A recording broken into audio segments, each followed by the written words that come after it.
Um, Not long ago, I experienced a tragic event. I lost a loved one. Emily, don't close your eyes. Don't close your eyes. Stay with me, okay? It's Ridge Hospital.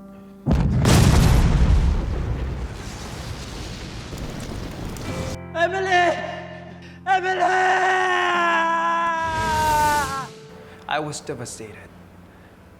Despite of being a doctor, I couldn't save the woman I loved from a vehicular accident. That was my fault. Sobrang sakit nun. Sobra. I thought that being a doctor and knowing medicine, you can heal yourself. Hindi pala. So instead of seeking help from expertise, I chose to handle it on my own. Self-medicate. And that's how I turned to morphine. Pakiramdam ko yung morphine kasi yung kakampi ko.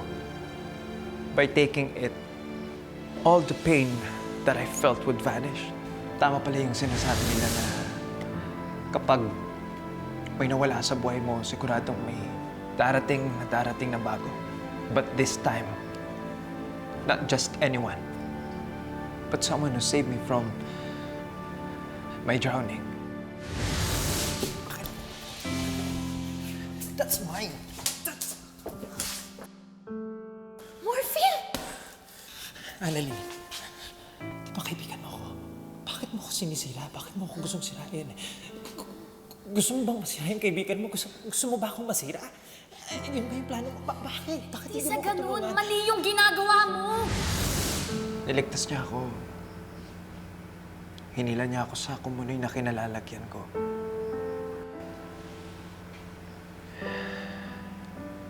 Kahit na sinadya ko siyang saktan para lumayo siya sa akin. Sinungitan ko siya, sinamaan ko siya ng ugali. Kasi natatakot ako na masaktan siya.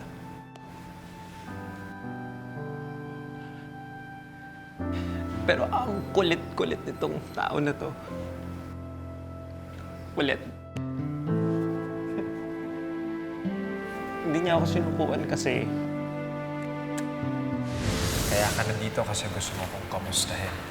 Dok, alam ko po na ayaw nang pinapakialaman kayo, kaya nandito lang talaga ako para mag-thank you. I'm better. Not that okay, but at least I have to accept what happened. I need to learn how to forgive myself.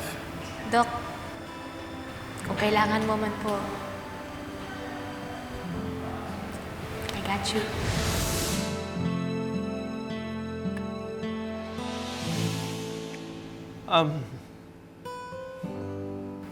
Andyan siya para sa akin.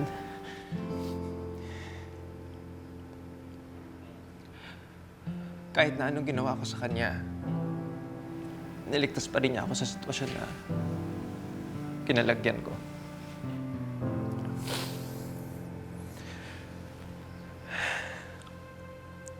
Siya yung dahilan kung bakit nandito pa rin ako. Siya yung dahilan kung bakit gusto ko pang mabuhay ng maayos. Siya yung dahilan kung bakit gusto ko pang mangarap para bukas. Utang ko sa tao na to yung buhay ko.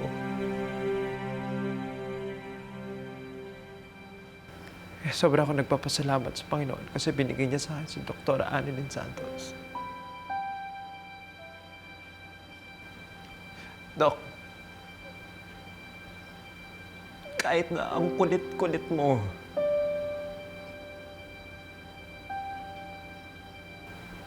thank you.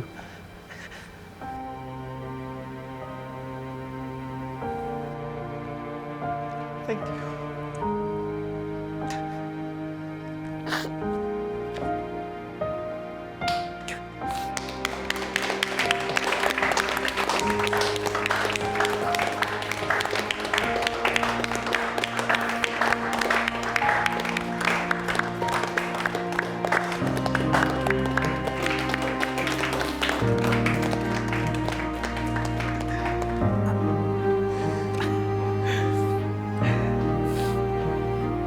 Robert, asan ka ba?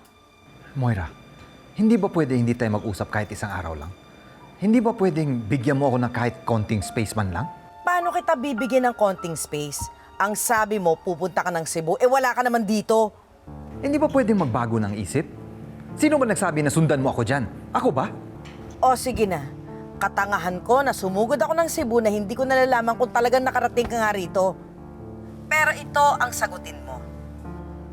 Ano ang ginagawa mo dyan kina Lynette? Ano? Natameme ka, no? Dahil nandiyan ka sa bahay ng babae mo. Iniligaw mo lang ako para mapuntahan mo yan si Lynette. Well, I'm going to have the last laugh.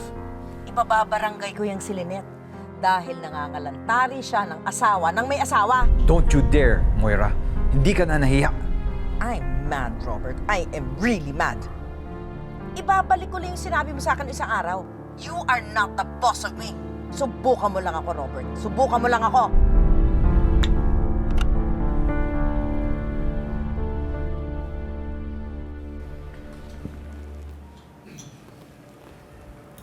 Lynette, Carlos, alis na ako bago pa magkagulo. Nalaman na kasi ni Moira na nandito ako and hindi ko alam kung anong gagawin niya next. Sandali, akala ko ba hindi alam ni Moira na nandito ka? Yun nga ang pinagtataka ko eh. Wala naman akong sinabihan na iba na pupuntahan kita. Pati si Ray. Ang nakakaalam lang na nandito ako is kayong dalawa.